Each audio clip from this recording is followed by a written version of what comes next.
এবার দেখাবো অনুন্নয়নের ছবি। কেননা দিনের পর দিন উন্নয়ন থেকে বঞ্চিত আমডাঙ্গা বিধানসভার বেড়াবেড়িয়া পঞ্চায়েতের ইন্দ্রপুর গ্রামের বাসিন্দারা। দীর্ঘদিন ধরেই মেরামত হচ্ছে না রাস্তা। এই এলাকায় মতুয়াদের মানুষজনের বসবাস রয়েছে, অর্থাৎ এলাকায় মতুয়া সম্প্রদায়ের মানুষরা দীর্ঘদিন ধরেই বসবাস করছে। সিএ কে সমর্থন করার জন্য সরকারি যে রাস্তা, সেই সরকারি রাস্তার মেরামত হচ্ছে না, এমনটাই অভিযোগ করছে এলাকাবাসী। তাদের স্পষ্ট অভিযোগ যে সিএ কে তারা সমর্থন করেছেন, সেই কারণেই সরকারি সমস্ত পরিষেবা, সরকারি সমস্ত সুযোগ সুবিধা থেকে তারা বঞ্চিত।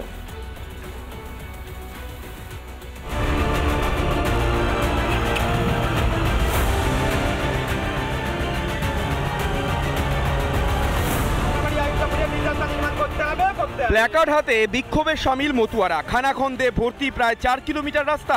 উঠছে পানীয় জলের সমস্যার অভিযোগও। জলের দাবিতে বিক্ষোভে সামিল আমডাঙ্গার ইন্দ্রপুর গ্রামের বাসিন্দারা।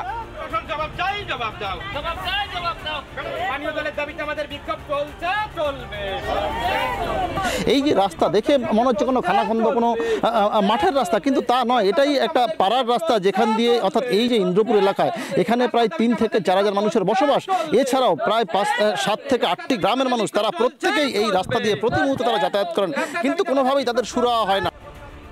না আছে পানীয় জল, না আছে যাতায়াতের ঠিকঠাক রাস্তা। সরকারি সুযোগ সুবিধা না মেলার অভিযোগ মতুয়াদের। হাসপাতালে যেতে ভোগান্তি রোগীদের। প্রায় বেহাল রাস্তায় ঘটে দুর্ঘটনা। প্রতি মুহূর্তে সমস্যার সম্মুখীন হতে হয় 4-5টি গ্রামের বাসিন্দাদের। বারংবার প্রশাসনকে জানিয়েও উন্নয়ন হয়নি বলে অভিযোগ, আর তাই বাধ্য হয়ে বিক্ষোভে সামিল এলাকাবাসী। কলে জল আসতেছে না, কল লাই, লোকের কলে তাই নিয়ে খাচ্ছে, লোকের কল দিচ্ছে না, কি করে খাবে জল? আর রাস্তাঘাটে আমাদের কি করে চলছে দেখেন তো। আমরা কি করে বাসবো? আমরা কি মানুষ না? আমরা ভোট দিই না? প্রতি বছর ভোটের সময় ভোট নেবে এসে রাস্তাঘাট করে দেবে না, লোকজন যাবে বেশি কথা বলে কয়েক তোমরা ভোট দাও কিসের জন্য? তাহলে আমরা ভোট দেওয়া কোনো দরকারই নাই। এটা তৃণমূল পরিচালিত সরকারের রয়েছে। আমরা তো পঞ্চায়েত প্রধানকে জানিয়েছি, আগের পঞ্চায়েত প্রধানকে জানিয়েছি, এবারে পঞ্চায়েত প্রধানকে জানিয়েছি, কোনো রকম সুরাহা হয়নি। অপরাধ আমরা ওপার বাংলার লোক, আমরা মতুয়া সম্প্রদায়ের লোক। এরা ভারতীয় জনতা পার্টিতে ভোটে এখানে বেশিরভাগ বুথগুলো জিতেছে, যার জন্য এরা আমাদের করবে না। কেন এমন বঞ্চনা? সিএ কে সমর্থন করায় তৃণমূল সরকার রাস্তা সংস্কার করছে না বলে অভিযোগ মতুয়াদের। ওই এলাকায় তৃণমূলের পঞ্চায়েত প্রধান নজর দিচ্ছেন না বলে অভিযোগ বিজেপি পঞ্চায়েত সদস্যের। আমাদের এই 2-3টে ওয়ার্ডকে একটু কাজবাজার দিকে কমই ধ্যান দেয় এই সরকার। উদ্বস্ত বলে এটা আমার মনে হয় না, নিশ্চয়ই অন্য কোনো কারণ আছে, রাজনৈতিক কারণ থাকতে পারে। দ্রুত রাস্তা মেরামতির আশ্বাস তৃণমূলের পঞ্চায়েত প্রধানের। যে কোনো হয়তো ফান্ড ছিল না, টাকা পয়সা ছিল না বলে হয়নি। এবারও আমাদের যিনি লোকসভায় দাঁড়িয়েছিল পার্থ ভৌমিক মহাশয়, উনি কথা দিয়েছেন, উনি রাস্তা দেখেছেন যে এই রাস্তাটা করে দেব। এই রাস্তাটা নিয়ে কমপ্লেন করেছিলাম সিএমের কাছে। সিএমের জেলা থেকে ইঞ্জিনিয়ার এসে গত 3 দিন আগে রাস্তাটা মেপে গেছে। 3 থেকে 3.5 কিলোমিটার রাস্তাটা আমরা তাড়াতাড়ি করে দেবো। কিন্তু এই রাস্তা তৈরি করতে কেন এত গড়িমসি শাসক দলের? তবে স্থানীয়দের দাবি কি সত্যি? প্রশ্ন, তারা কবে সুরাহা পাবে, কবে এই রাস্তা হবে, কবে জল সমস্যার সমাধান হবে, অর্থাৎ পানীয় জলের সমস্যার, সেদিকে কিন্তু নজর থাকবে আমাদেরও।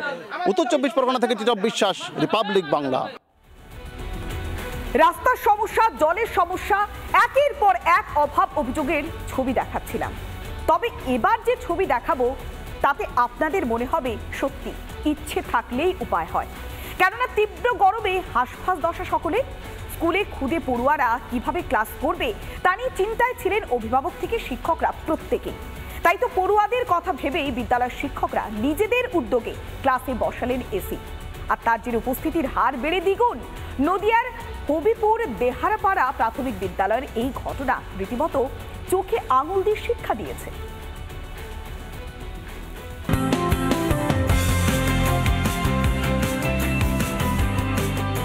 গরমের কথা মাথায় রেখে পঠন পাঠনের সময় বেঁধে দিয়েছে শিক্ষা দপ্তর। সকালে শুরু হবে প্রাথমিক বিদ্যালয়ের পড়াশুনো, তাতেও উপস্থিতির হার কমেছে স্কুলে। নদিয়ার হবিপুর দোহরাপাড়া প্রাথমিক বিদ্যালয়ে এসি বসাতেই পড়ুয়াদের উপস্থিতির হার চমকে দেওয়ার মতো। ঠান্ডা হাওয়া পেয়ে ক্লাসে নিত্যদিন হাজির হচ্ছেন পড়ুয়ারা। খুশি অভিভাবকরাও। আমাদের খুব গরম লাগছে, আমাদের স্যার এসি লাগিয়েছে আর আমরা এখন ভালোভাবে পড়তে পারি। আগে কি সমস্যা হতো? আগে খুব গরম লাগতো আর আমরা পড়তে পারতাম না। তখন কি ঠিকমতো স্কুলে আসতে? না, এখন কি করো? এখন প্রতিদিন আমরা স্কুলে আসি। না, এখন পরিকাঠামো ভালো, খেলার জিনিসপত্র আছে, স্যারও ভালোভাবে পড়াশোনা করায়, বোঝায়, বাচ্চারা আসতেও ইচ্ছুক, সবসময় চাই বাচ্চারা আসে। আর এসি লাগানোর পর থেকে তো বেশি আসতে চাই, যে বাড়িতে গরম হলেও স্কুলে এসি আসে, স্কুলে যেতেই হবে। আর 5টা বিদ্যালয়ের মতো এই বিদ্যালয়ে আসে সরকারি অনুদান, সেখান থেকেই তিল তিল করে জমিয়ে রাখা কিছু অর্থ দিয়ে শিক্ষকরা কিনে ফেলেছেন একটি এসি। বিদ্যালয়ের প্রধান শিক্ষক জানিয়েছেন যে ইলেকট্রিক বিল আসবে তা দিয়ে দেবে শিক্ষক শিক্ষিকারাই। স্থানীয় পঞ্চায়েত এবং বিদ্যালয় কর্তৃপক্ষের সাথে আলোচনা করেই এই সিদ্ধান্ত, জানালেন প্রধান শিক্ষক। ক্লাসরুমে বেঞ্চ সংখ্যা বাড়িয়ে দিয়ে ছাত্র সংখ্যা অনুযায়ী ক্লাস ওয়াইজ ছাত্রদের বসিয়ে আমরা 4 জন মাস্টারমশাই, এই গরম তো মানে মোটামুটি 1 মাস থাকে, তার মধ্যে আমাদের গ্রীষ্মের ছুটি থাকে, এবার মোটামুটি 10, 15, 20 দিন আমরা এইভাবে মোটামুটি সমস্ত ছাত্র একটা ক্লাসে বসিয়ে আমরা পড়াশোনার ব্যবস্থা করি। আমাদের স্কুলে এখন আমরা একটা এসির বন্দোবস্ত করতে পেরেছি, সেটা আমাদের যতজন আমাদের শিক্ষক শিক্ষিকা আমরা আছি স্কুলে সবার একটা সম্মতি নিয়ে, এবং অবশ্যই আমাদের যে এখানকার গার্জিয়ানরা আছে তাদের সাথেও আমরা একটা আলোচনা করেই আমরা এটার ব্যবস্থা করেছি। পড়ুয়ারা স্কুলমুখী হচ্ছে, তাই সরকারি স্কুলে শিক্ষকদের এই উদ্যোগকে সাধুবাদ দিচ্ছেন সকলে।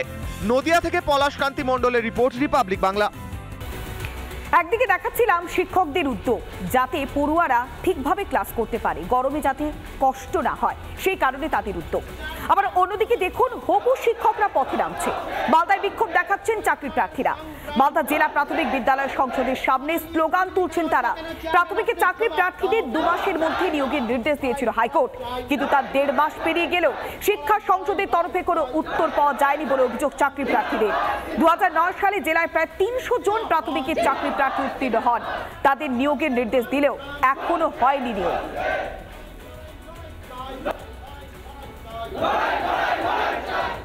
26শে এপ্রিল আমাদের যেই রায়টা দেওয়া হয়, সেই রায় অনুযায়ী 2 মাসের মধ্যে আমাদের নিয়োগ প্রক্রিয়া সম্পন্ন করতে হবে, কিন্তু সেই জায়গাতে এখন পর্যন্ত আমরা কোনো রকম মানে ডিপিএসসি তরফ থেকে সৎ ব্যবহারটা বা সৎ উত্তর আমরা পাচ্ছি না। যে সমস্ত কোর্ট ওয়ার্ডার বা কমিউনিকেশন সেই সমস্ত আমরা ডিপিএসসিকে পৌঁছেও দিয়েছি এর ইতিমধ্যে, কিন্তু এখনও অবধি প্রায় 1 মাস 15 দিন অতিক্রান্ত, এখনও পর্যন্ত জেলা ডিপিএসসি চেয়ারম্যানের কোনো প্রকার ভূমিকা আমাদের জন্য এখনো চোখে পড়ছে না। সর্বসিদ্ধান্ত মতে এই নিয়োগের অর্ডার দেওয়া হয়েছে, তাহলে এই সমস্ত বঞ্চনার শিকার আমরা আর কেন হব, এই দাবি নিয়েই আজ মূলত আমরা প্রত্যেকে এখানে ডিপিএসসির সামনে জমা দিই। এটা সাবজুডিস ম্যাটার, তো এটা কোর্টেই ফয়সলা হবে সেটা।